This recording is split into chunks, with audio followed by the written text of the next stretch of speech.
You're not waiting. You're rotting. Epictetus.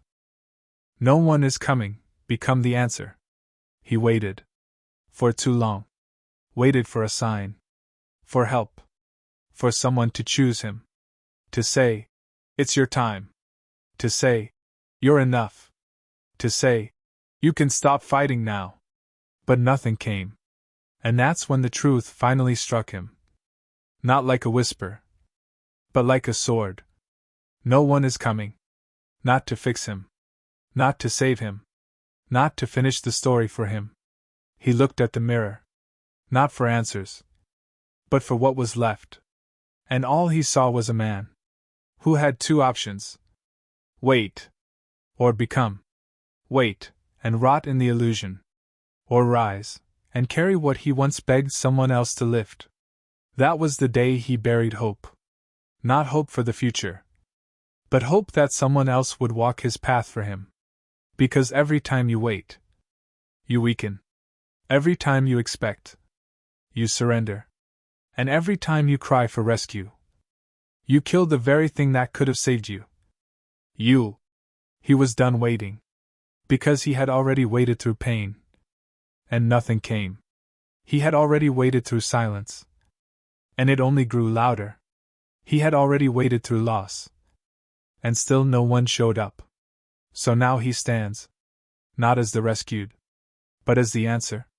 Seneca said, "It is not the man who has too little, but the man who craves more, who is poor."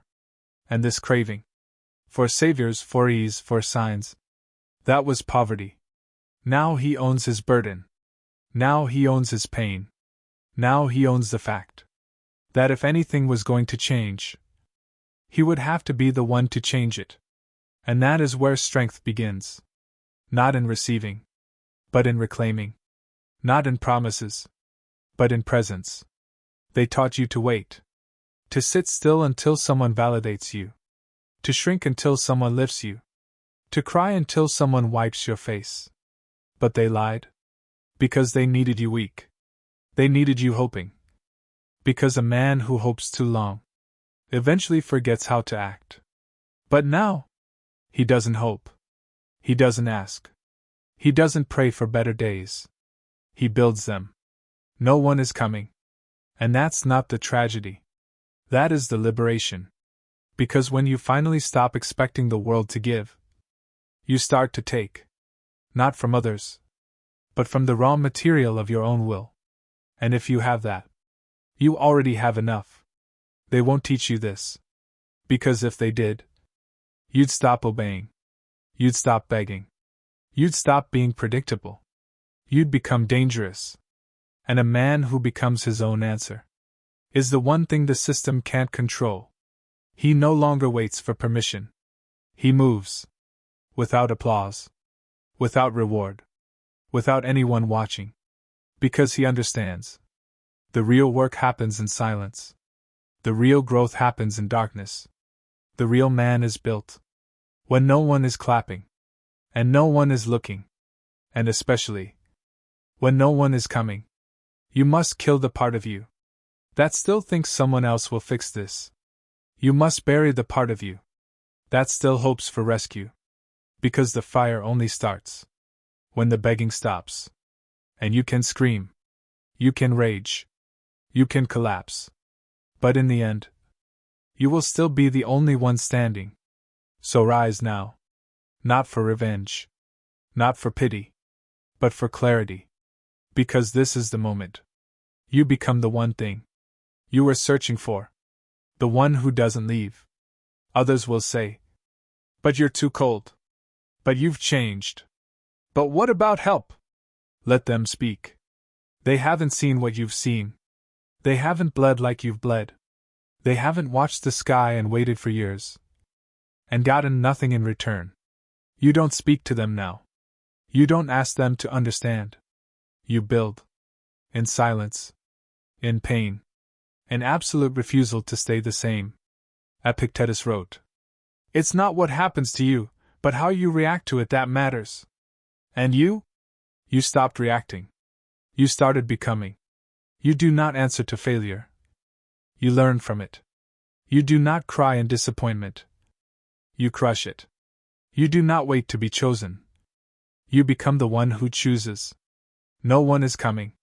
And the second you accept that, the second you stop expecting anything from this world, you become free. Free to act. Free to move. Free to become. Because you were never weak. You were only waiting. And now that waiting has died, your strength has room to rise. This is not the death of hope.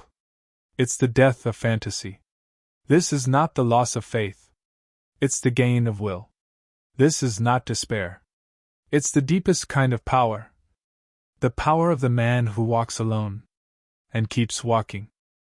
At first, the silence was unbearable. No one was coming. No one was watching. No one was listening. And in that silence, the old version of him began to die. The one who waited, begged, hoped. But something else began to rise in its place. Something sharper. Simpler. More precise. A man who no longer moved in circles. A man who no longer asked questions that had no answer. A man who became the answer to everything the world refused to give. He became the voice he needed, the hand he never received, the order in his chaos, the father to his own broken boy. He stopped waiting for structure and started becoming it. He stopped waiting for guidance and started issuing it to himself. He stopped waiting for strength and started crafting it from discomfort. This is not the romantic kind of transformation. There were no flames, no music, no one watching. Just hours, days, weeks of quiet suffering and quiet choice. The kind of choice no one sees, but everyone feels later, in your presence. He walks differently now, because he knows no one is coming. And that's no longer a tragedy. It's clarity. It's freedom. Because the man who knows he's alone no longer wastes energy pretending. He doesn't perform. He doesn't prove. He doesn't posture. He builds. And the structure he's building now is not made of hope. It's made of discipline. Not of dreams, but of direction. They call him distant, cold, detached. Let them. They don't understand what it takes to pull yourself out of your own grave when no one's around to witness it. They don't know what it means to command yourself to move when everything inside you wants to stop.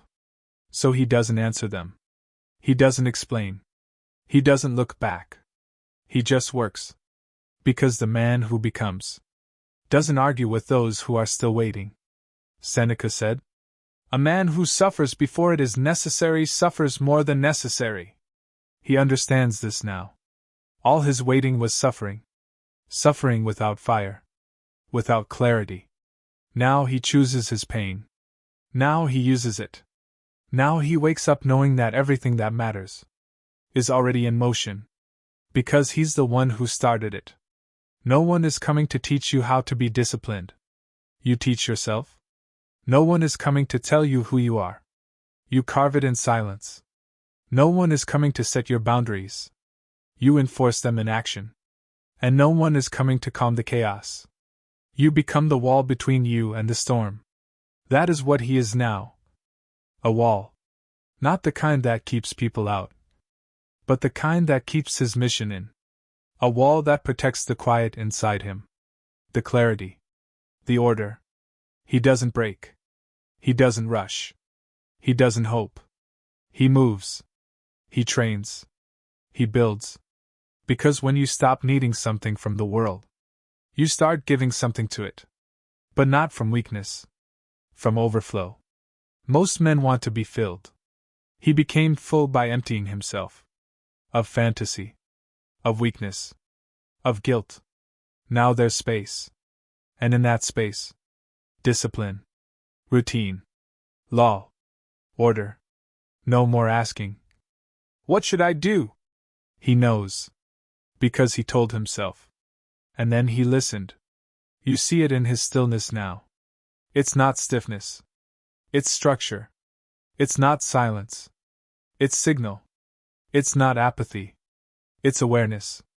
Because when you remove the noise of waiting, the music of purpose becomes clear. And he listens to that music now. Every day. In the way he wakes. In the way he walks. In the way he doesn't waver. They still try to tempt him. With comfort. With distraction. With approval. But he sees through it.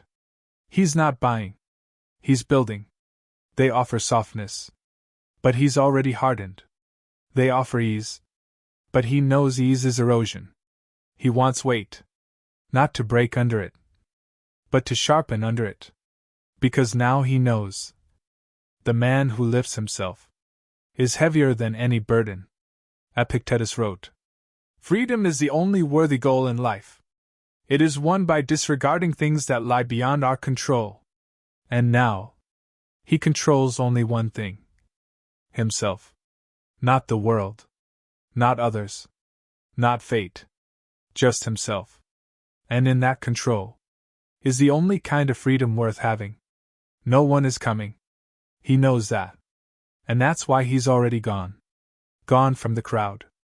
Gone from the noise. Gone from the herd of men. Still waiting for something to save them. He walks now alone. But not lonely. He walks with presence. With law. With inner command.